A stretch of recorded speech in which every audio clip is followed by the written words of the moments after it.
Hello students, तो चलिए शुरू करते हैं हम लोग क्या कॉम्प्लेक्स नंबर। ये टॉपिक 11th का है। इसका लेक्चर 1 हम आज शूट कर रहे हैं और ये आपके लिए बहुत ही मज़ेदार टॉपिक होता है। सबसे पहले हम लोग जानेंगे कॉम्प्लेक्स नंबर आता कहाँ से है और हमको ये क्यों पढ़ना पड़ता है।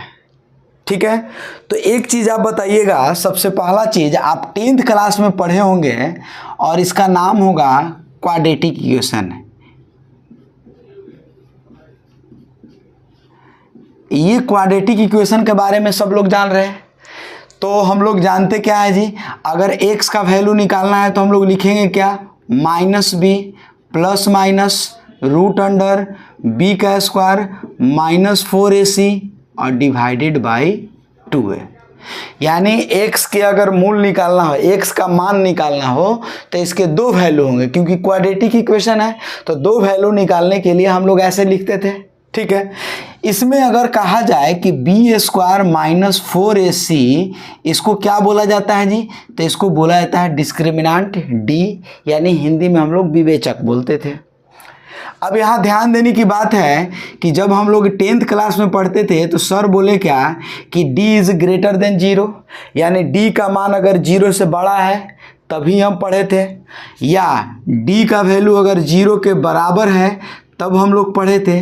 और इसको बोला जाता था क्या जी, तो रियल रूट्स। ये क्या होता था, ये रियल रूट्स होंगे। ठीक है, और एक चीज़, अगर d का वैल्यू अगर 0 से छोटा हो तो इसको बोला जाता था नो रियल रूट्स, यानी ये रियल रूट्स नहीं होंगे। यानी रियल नहीं होंगे तो क्या होंगे जी, तो इसको बोलेंगे इमेजिनरी रूट्स। Imaginary roots. तो हम लोग क्या जानते थे कि d का वैल्यू जब 0 से छोटा हो जाए यानी निगेटिव हो जाए तो उस स्थिति में हम लोग 10th क्लास में इसको छोड़ देते थे, स्किप कर देते थे। ठीक है, और सर भी ये बोलते थे कि इसको हमको अगले क्लास में पढ़ेंगे, यानी जब हम 11th 12th में चले जाएंगे तब इसका हम लोग पढ़ेंगे।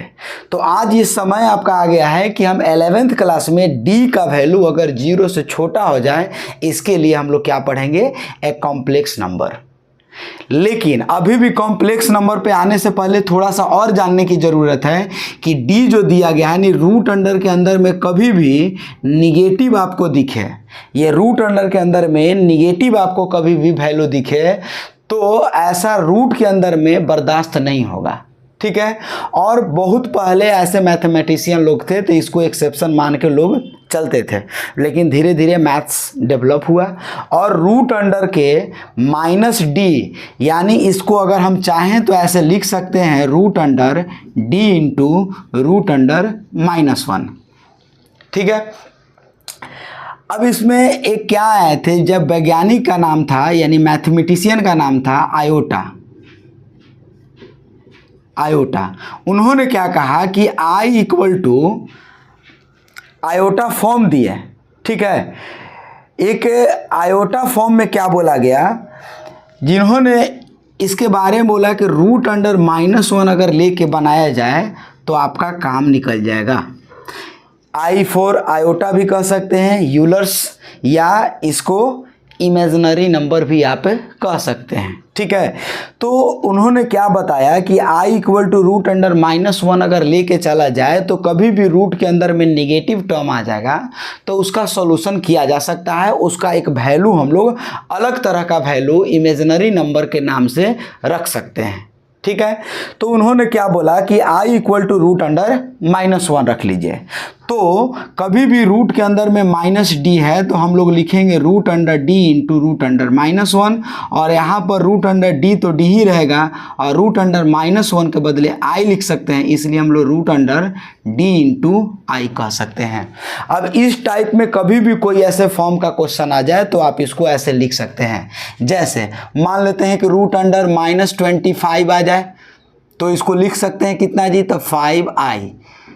ठीक है, रूट अंडर 25 और into root under -1, root under 25 का वैल्यू अगर लिखेंगे तो 5 हो जाएगा, रूट अंडर -1 का वैल्यू i हो जाएगा, यानी 5i।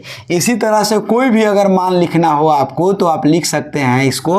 ठीक है। रूट अंडर 36 माइनस में हो तो ये 6i लिख सकते हैं। रूट अंडर अगर 23 माइनस में हो जाए तो इसको रूट अंडर 23 इंटू आई लिख सकते हैं, ठीक है। इस तरह से कोई भी टर्म आपको दे दिया जाए तो इसको आप ऐसे लिख सकते हैं, रूट अंडर -25 आप प्लस रूट अंडर -27 ऐसे लिखना होगा। तो हम ऐसे लिख सकते हैं रूट अंडर 5, इसको हम इसके बदले 5i, और यहाँ क्या लिख सकते हैं जी, तो प्लस में 3 रूट अंडर 3 इंटू आई लिख सकते हैं, ठीक है। तो आप इस तरह से लिख सकते हैं, कोई भी मान हो तो इसको आई के फॉर्म में निगेटिव हो जाए तो आप ऐसे इसको लिख सकते हैं, ठीक है। तो ये आपको कभी भी इस तरह का फॉर्म आ जाए तो आप इसको बना सकते हैं, ठीक है। इन्होंने और बात क्या कहा कि जब एक मान जब आपको रूट अंडर -1 का वैल्यू आई अगर मिल गया है तो आप लिख सकते हैं कि i equal to root under -1 है। अब स्क्वायर दोनों साइड में कर लिया जाए तो क्या मिल जाएगा जी, तो कहेंगे कि i स्क्वायर बराबर -1 बच जाएगा, ठीक है। ये भी ध्यान देना है। अगर इसी से हम IQ का मान निकालना चाहें तो कह सकते हैं कि i स्क्वायर इंटू आई हो जाएगा। आई स्क्वायर बराबर कितना हम लोग जान रहे हैं, तो -1 इंटू आई, इसलिए इसको क्या बोल देंगे, -i। अगर इसी तरह i4 का मान निकालना हो तो कह सकते हैं आई स्क्वायर इंटू आई स्क्वायर, तो -1 इंटू -1 ये कितना हो जाएगा जी, तो +1। अगर इसी में i5 का मान निकालेंगे तो कितना हो जाएगा, i4 इंटू आई भी लिख सकते हैं। यानी i4 का मान कितना है जी, तो 1 है, और इंटू आई का मान i ही रहेगा तो ये i लिख सकते हैं, ठीक है। और इसी को हम दूसरे रूप में भी लिख सकते हैं i5 को, कि अगर हम 5 से डिवाइड करें तो आप 5 से डिवाइड करिएगा तो 5 को यदि 4 से डिवाइड करते हैं, इस 5 को यदि 4 से डिवाइड करते हैं तो कितना बार में कटेगा जी, 1 टाइम्स में जाएगा, एक आपका रिमाइंडर बच जाएगा। यानी भाजक गुणा भागफल प्लस शेष हम लोग जानते हैं। तो हम कह सकते हैं इस 5 को लिख सकते हैं, ये 4 को एक बार में काट लिए, शेष कितना बच गया है जी, 1 बच गया, यानी i लिख दिए। अब हम लोग जानते हैं i टू द पावर 4 क्या होता है, 1 होता है, ठीक है। 1 इंटू आई बराबर क्या कह सकते हैं कि i होगा। देखिए ये जब i के पावर 4, ये 4 चीज़ आप अगर जान जाते हैं, इसको आप याद रखते हैं, तो बड़े से बड़े i के पावर को रिडक्ट करके उसको छोटा आप कर सकते हैं, ठीक है। जनरली अगर कहा जाए तो ये कर क्या रहे हैं जी, तो reduction of power of i, iota, ठीक है, इमेजिनरी नंबर। तो हम लोग इस पावर को आपको घटा के लिखना है तो ऐसे करके लिख सकते हैं। जैसे देखिएगा, अगर हम बोले कि i के पावर 13 दिया है तो इसको लिख सकते हैं कैसे जी, तो i को हम ये इसके पावर को 4 से डिवाइड करते हैं, तो 4 से अगर डिवाइड करेंगे तो 4 तिहाई का 12, ठीक है। यानी 4 तिहाई 12, शेष क्या बच गया जी, 1, तो 1 को हम क्या लिख लेंगे, i लिख लेंगे। अब यहाँ 4 के i के पावर 4 को हम कह सकते हैं कितना हो जाएगा, तो ये आपका 1 हो जाएगा। और 1 के पावर में कुछ भी लिख दीजिए, 1 के पावर में आप 3 लिख दीजिए, 4 लिख दीजिए, 10, 50, अरब, छरब, नरब, कुछ भी लिख दीजिए, तो ये क्या मिलेगा आपको, 1 ही मिलना है, ठीक है। तो ये क्या हो जाएगा जी, तो इसको हम लोग बोलेंगे कि ये i ही रह जाएगा, ये 1 इंटू आई मतलब i। कुल मिला के हम लोग कह सकते हैं अगर 12 रह जाए तब क्या लिखेंगे, 4 टाइम्स इंटू 3, तो ये हो जाएगा कितना, 1। यानी हम लोग देख क्या रहे हैं कि अगर i के पावर 4 का मल्टीप्लाई का हो, मल्टीपल हो पावर में, तो उसका मान कितना आएगा, 1 आएगा। i के पावर 12 1। अगर बोला जाए क्या जी, i के पावर 20, इसका भी वैल्यू 1। अगर आपसे बोला जाए कि i के पावर 2000, इसका भी वैल्यू कितना हो जाएगा, 1। i के पावर कितना जी, तो 2000 अभी 24 चल रहा है, ठीक है, तो इसका वैल्यू भी कितना हो जाएगा, 1 ही हो जाएगा। क्यों, इसको 4 से डिवाइड करिएगा ना, पूरा पूरा कट जाएगा। इसके i के पावर में 4 और 4 के पावर में जो भी होगा, जैसे एक चीज़ और जानते हैं कि अगर a के पावर m और इसके पावर में n लिख दिया जाए तो a के पावर m इंटू n भी होता है, ठीक है। यानी इसके पावर को पावर लिख देंगे तो कोई दिक्कत नहीं पड़ने वाला है।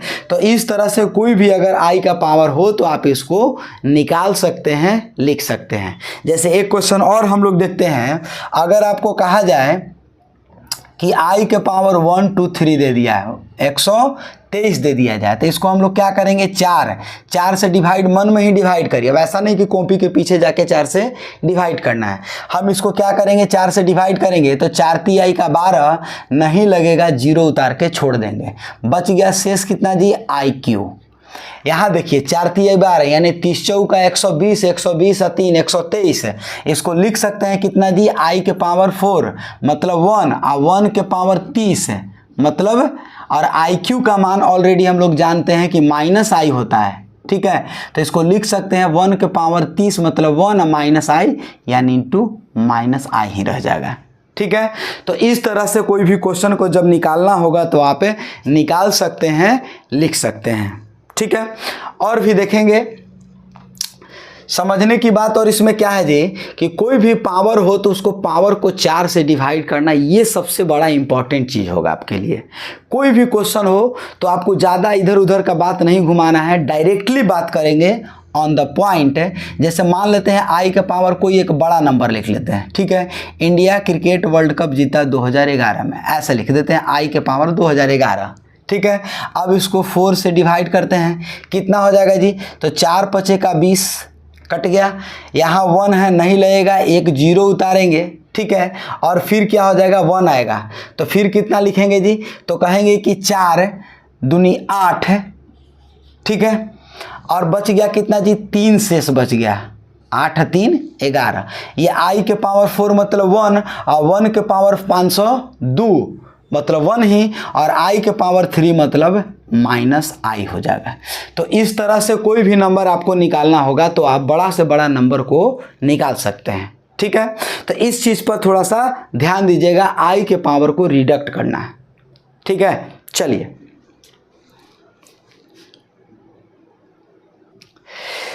तो हम लोग इतना देख लिए। कॉम्प्लेक्स नंबर में कभी भी पावर का रिडक्शन करना है तो क्या करेंगे। ठीक है, ये समझ गए बात। अब यहाँ ध्यान देने की बात क्या है कि कभी भी अगर आपको ऐसे दिया जाए, कैसे जी, अगर आपको ऐसे दिया जाए कि पावर में 1 हो, 2 हो, 3 हो, 4 हो, अगर 4 गो लगातार कोई कॉम्प्लेक्स नंबर यानी इमेजिनरी पावर को अगर दिया जाए तो इसके लिए हम लोग क्या करेंगे जी, तो इसका मान रखेंगे I1 I² बराबर -1, IQ बराबर -I और I4 बराबर 1। अब चाहेंगे तो इसको हम लोग काट सकते हैं, काटने के बाद क्या मिल जाएगा, 0 मिलेगा। ठीक है, तो पहला चीज़ ये याद रखिएगा, कभी भी इमेजिनरी पावर के लगातार 4 नंबर को अगर जोड़ा जाए तो उसका वैल्यू कितना मिलेगा, 0 मिलेगा। कोई भी हो जाए, ऐसा नहीं है कि ये लगातार 4 यही है, कोई भी लगातार 4 हो जाए, जैसे 12 13 14 15 ऐसे अगर 4 नंबर हो जाए तो इसका वैल्यू क्या हो जाएगा, इसका वैल्यू आपको मिलेगा क्या, I14 का लिखना है तो 1 हो जाएगा, I13 का होगा तो आपका I हो जाएगा, I इसका लिखेंगे तो क्या करेंगे, इसको अब बड़ा सा नंबर है, इसको हम तोड़ेंगे तो कैसे तोड़ेंगे जी, तो आप तोड़िएगा I4, इसको मल्टीप्लाई करेंगे 4 तिहाई का 12 I² बच जाएगा, और यहाँ फिर वही काम करेंगे 4 और 4 तिहाई 12 और यहाँ 3 बच जाएगा, यानी 1 + I और ये कितना हो जाएगा -1 और यहाँ कितना हो जाएगा -I। इसको काट छांट लीजिएगा, इसका वैल्यू क्या मिलेगा, 0 मिलेगा। ठीक है, तो आप इस तरह से कह सकते हैं कि कॉम्प्लेक्स नंबर के किसी भी पावर को रिडक्ट करके कैसे हम लोग बना सकते हैं, बड़ा से बड़ा नंबर होगा उसको हम लोग ऐसे कर सकते हैं। ठीक है, तो चलिए ध्यान दीजिएगा।